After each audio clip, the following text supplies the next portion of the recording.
Great seeing you here again. My name is Luc de Koster, founder of the Koster Academy. And in this video, we'll be looking at what is happening when we are executing the project.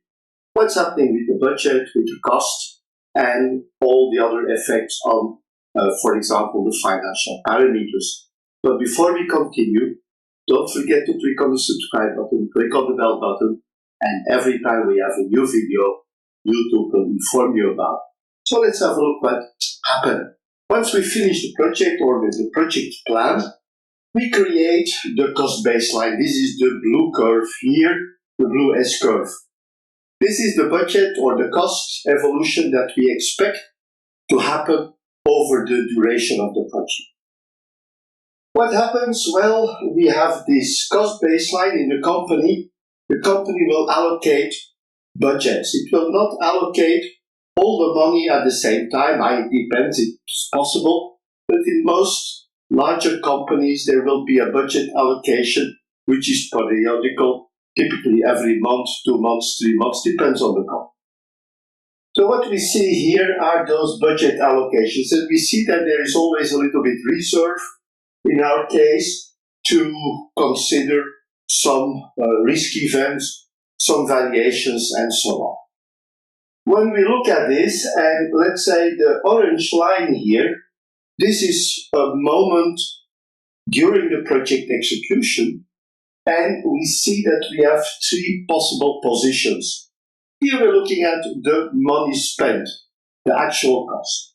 We have 1 and 2, which are below and on the S-curve.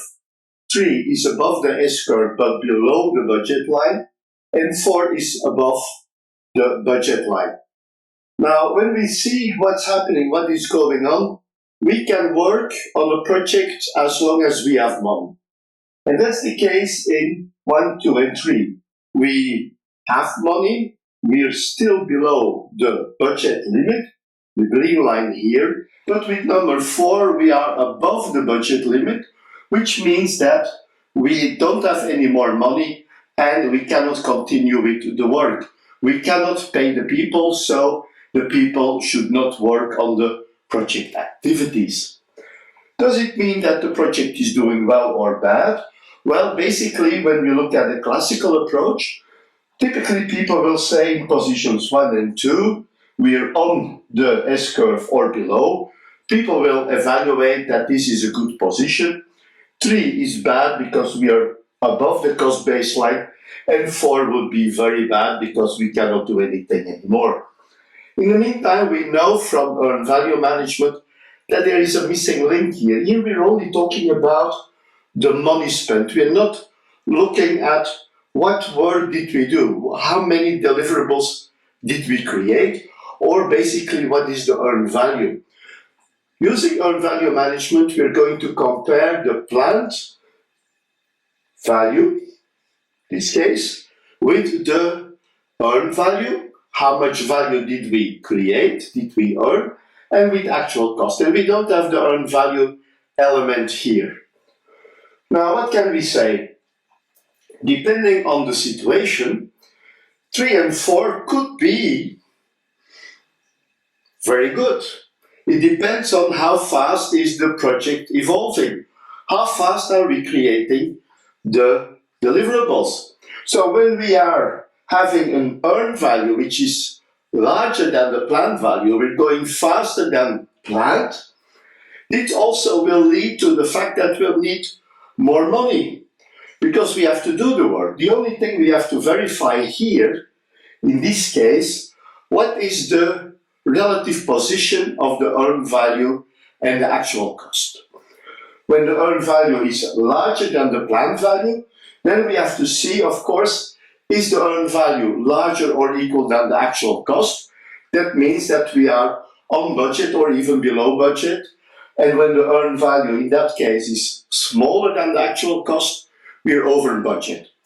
Now we have to look at the elements. We can continue with the work as long as we are below the budget list. The problem is when we reach position 4. Now things are happening here. When we are here above the budget curve, about the cost baseline, what we may expect in the case we are advancing faster, that soon we may end up above the budget line. And when we go too fast, we may not have enough money to continue. So we can come in position 4. What can we do when we see these things happening? We could slow down the project, we could go a little bit slower, just to avoid that we run out of money. Of course, when we see that we are going faster, that we are creating the deliverables faster, we may try to create a plan update. And we can negotiate for additional money because our cost baseline is changing. We have a new cost baseline, and we should have an adjustment of the budget in that case. We have to look at all these elements when we see that we are really doing good things. For example, in the case that our project is stopped because we run out of budget, in that case, well, it could be that if we got some extra money, we could do some extra invoicing, which would help us with the profit and loss situation of the project.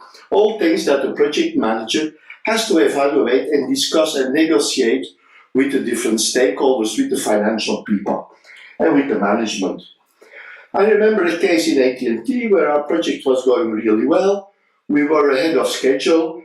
At that time, we didn't follow all these different calculations, all those project management principles like this so rigorously. And what happened is that we were finishing one setup for a customer. We were installing or ready to install the new website, the new connection to their network. And due to the fact that we were over the budget, we could not continue. We tried to negotiate because we were so close, we just had to go there and install the equipment, make it work, and we could invoice. We couldn't do it because the management was very strict, saying no. On the other hand, if you are in a smaller company or you have a better contact with the financial people, you could explain to them, if we get some extra money, we could start invoicing earlier. The fact that we can start invoicing earlier, we would have gotten the one-time charges. We would have gotten, or we would be able to invoice the installation cost. And of course, we could start invoicing the monthly cost, the subscription cost for this service. So that's what we can see from the budget curve, from the cost baseline, how we see how the budget is going, what are the possibilities and the problems we can have. But we can also look a little bit further when we are executing the project, what other elements can happen, and that we will see in a few seconds. When we look at the project in execution, we have other elements that we have to consider too. First of all, when we selected the project, when we are executing the project, we of course know that when we selected the project, it complied with the company rules. The company rules, for example, state that the payback time should be lower or less than a preset time, and the internal rate of return has to be larger than the WACC or the required rate of return. The other element that we have to include is that in this case, the net present value should be positive.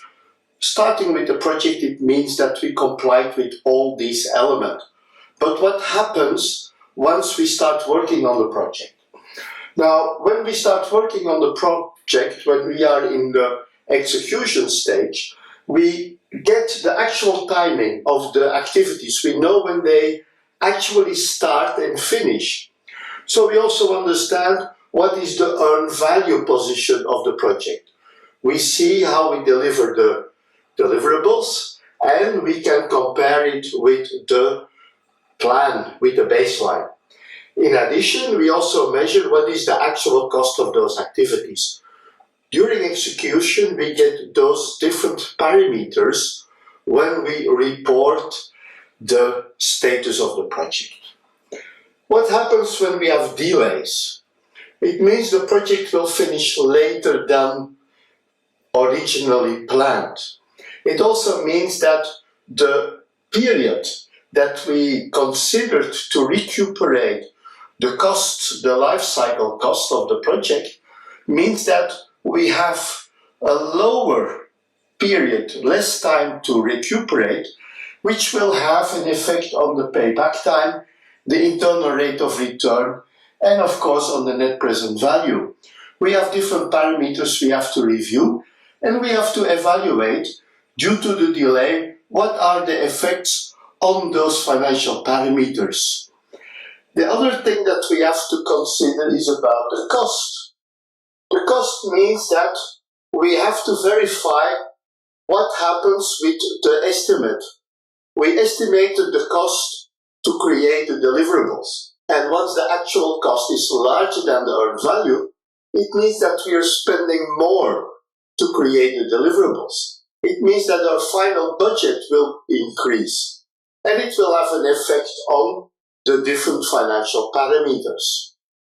Here we have to look into different measures. As a project manager, you have to find ways to deal with delays. You have to find ways how to deal with the costs. You have to evaluate what happens with the project. In the worst case scenario, we may find out that with the actual progress and the actual cost profile of the project, that we cannot have a project which is profitable, or that the internal rate of return is too low. These parameters, if we cannot find any solutions, we may come to the conclusion that we will have to kill the project. Looking at the different financial parameters during the project execution is very important. We set up the project, we looked at all the financial parameters, and of course we want to verify during execution, can we still complete the project and be successful? Be successful means that for the financial part of it, that we have a project with a payback time within the borders, that we have an internal rate of return which is larger than the WACC or the RRR, and that we have a positive net present value. Once we finish this with the project, we have to see how is the project evolving. It's very important that we keep an eye on this. We don't want to continue with a project where we will be losing money.